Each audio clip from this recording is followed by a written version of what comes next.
Hello, I hope all is well. Well, today we are going to talk about a very important aspect of tax and taxation. We are going to define who a taxable person is. And here you'll be able to find out if you're a taxable person or you're not a taxable person. And what category do you fall in? Who is a person according to the tax law? According to the Income Tax Act, a person includes companies, individuals, trusts, government, partnerships, retirement funds, listed institutions, and political subdivisions of government. The listed institutions are listed in the first schedule of the Income Tax Act. So who is that taxable person? According to the Income Tax Act, a taxable person is any person, the above we have listed, is any person who has chargeable income. That person is a taxable person. VAT Act, because to become a VAT taxpayer, you must be registered specially for VAT. So VAT Act describes a taxable person in its own way, particularly in relation to the registration. It defines a taxable person as any person who has been registered for tax, and also any person who is eligible for registration but has not registered. They are both taxable persons. It is because even when you're not registered for VAT, the Commissioner General has the powers to register you as long as you have the qualifications. So you're all taxable persons as long as you have the qualifications, registered or not registered. That is according to the VAT Act. The Income Tax Act says every person who has chargeable income is a taxable person. So what is that chargeable income? Chargeable income is gross income less allowable deductions. I will talk about allowable deductions in another video because there is a whole big list of allowable deductions that you subtract from your gross income to reach to the chargeable income. But maybe I can explain the gross income. Gross income is the summation or a total of when you add your business income, property income, and employment income. When you add all of them, that is our gross income. And it is very important to note that rental income is not included in this gross income. Rental income is taxed independently, and that tax is called rental tax. So when you're computing your gross income, don't make a mistake of adding your rental income on the other incomes to come up with a gross income. Okay? And when you have added up and you have your gross income, then you subtract your allowable deductions. Then you get your chargeable income. It is the chargeable income that is subjected to the tax rate. I think that is clear. Now you have realized that not all the income that you earn is taxed. No, it is only the chargeable income that is taxed. There are deductions that you deduct that are allowed, that much as you've earned 100 million, but you can deduct this, and this, and this, and this. Then if the remainder is 30 million, we shall tax 30 million. That is the chargeable income. So every person who has a chargeable income is a taxable person, because this person is the only person who can be taxed. I hope we get that. And also these taxable persons are categorized in two categories. We have resident persons and we have non-resident persons.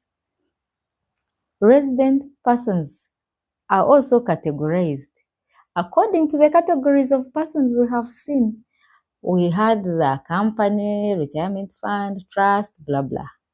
So even the resident persons are in those categories. We've got resident individuals, resident companies, resident trusts, resident partnerships, resident retirement fund, resident trusts, like that. So let's find out. Is every individual a resident? No. Just like we've had, we have two: resident, non-resident. And I want us to mark, even before we go any further, that resident is not the same as citizen. In a tax, you can be a resident when you're not a citizen. So here it is not resident like where I sleep, no. Where I reside, no. Residence is different from citizenship when it comes to tax law. An individual is considered a resident, a tax resident, if they qualify in any of these. One, if an individual has a permanent home in Uganda, that person is a tax resident, even if they are not a citizen. You may be having a permanent home in Uganda when you're not a citizen. Many people do that. We have very many foreigners in Uganda who stay in Uganda, but they are not citizens, but they are tax residents. Meaning that even when you are in Congo, when you're in Mombasa, if you are in UK, but you have a permanent home in Uganda, it makes you a tax resident. Second, if you come to Uganda and spend 183 days or more, and you go back to wherever you come from, in that income year where you spent 183 days and more, you are a tax resident of Uganda for that particular year where you spent those days in Uganda. 3, if you come to Uganda in 3 consecutive years, consecutive I mean years that follow each other, if it is 2024, 2025, 2026, for instance, if your year of income is from January to December, years that follow each other. In those 3 years, if you have spent an aggregate of 122 days, then you're a tax resident of Uganda. A scenario is if Jimmy comes to Uganda in 2024 and spends 40 days in Uganda and goes away, then 2025, Jimmy comes back and spends in Uganda 60 days. Jimmy goes back wherever he's going. Then Jimmy in 2026 comes in January and spends 14 days, goes to Kenya for a week and comes to Uganda and spends another 40 days. If we add up all these days since 2024 to 2026, and they can make an aggregate of 122 days, it means Jimmy is a tax resident of Uganda for that period, meaning he will be taxed accordingly. Then another way where an individual becomes a tax resident is if you're a government official or a government employee in outside countries, in other countries, not Uganda. For instance, army officers who go to Somalia and other missions outside Uganda, ambassadors, and any other employees of the government. Much as you're staying that side, you are still a tax resident of Uganda. Now, that is how an individual is regarded a resident person.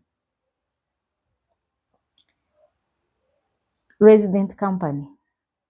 A company is regarded a resident if, one, if it is incorporated or formed under the laws of Uganda, then that company is a tax resident.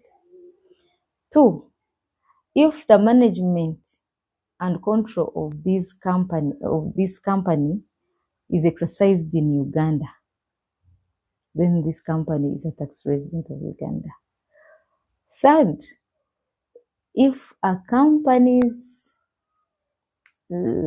largest percentage of the activities are done in Uganda, even if its management is somewhere in Japan or Malaysia or wherever, it is a tax resident of Uganda because the highest percentage of the activities are carried out in Uganda. Then it is a Ugandan resident, tax resident. We go to trust. A trust, how is a trust regarded a tax resident? If a trust is formed under the laws of Uganda, then it is a tax resident. If a trust is its management and control are exercised in Uganda, it's a tax resident. If the trustees of the trust are Uganda residents, tax residents, then that trust is a Ugandan tax resident also. Partnership. A partnership, you remember I told you a partnership does not pay tax. It only furnishes returns. However, a partnership is regarded a tax resident of Uganda if its partners are tax residents of Uganda. Retirement fund. A retirement fund is regarded a tax resident if it is formed under the laws of Uganda. if this retirement fund is to benefit tax residents of Uganda, and if its management and control are exercised in Uganda. If it meets any of the three, then it is a tax resident of Uganda. The same goes for listed institutions. If they fall in the same category, they were formed in Uganda, the control and management is in Uganda, all that, it makes it a tax resident of Uganda. Government is government of Uganda, so it's resident. And then the political subdivisions are Ugandan residents, tax residents. Yes. And if you are a resident person, you are taxed on all the income derived from all sources worldwide. Of course, there are laws that come in, like the double taxation agreements. If there is an agreement between Uganda and that country where you earn your income, there is the foreign tax credits for the taxes you may have incurred in another country. But if you are a tax resident, you are taxed according to the laws of Uganda. On all the money you have derived from every geographical source. I hope we are clear with that. If you don't understand anything, please ask in the comment section. I will clarify that for you.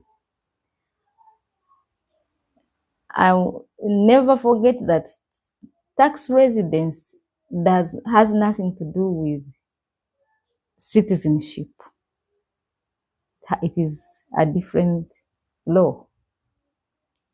Yes. Then we have the non-residents. Non-residents, this is the simplest. Non-residents are persons who are not residents. As simple as that. According to the Act, any person who is not a resident of Uganda for that year of income is a non-resident. And non-residents are only taxed on the income they have derived from sources in Uganda. Yes, that is as simple as that. Yes, thank you.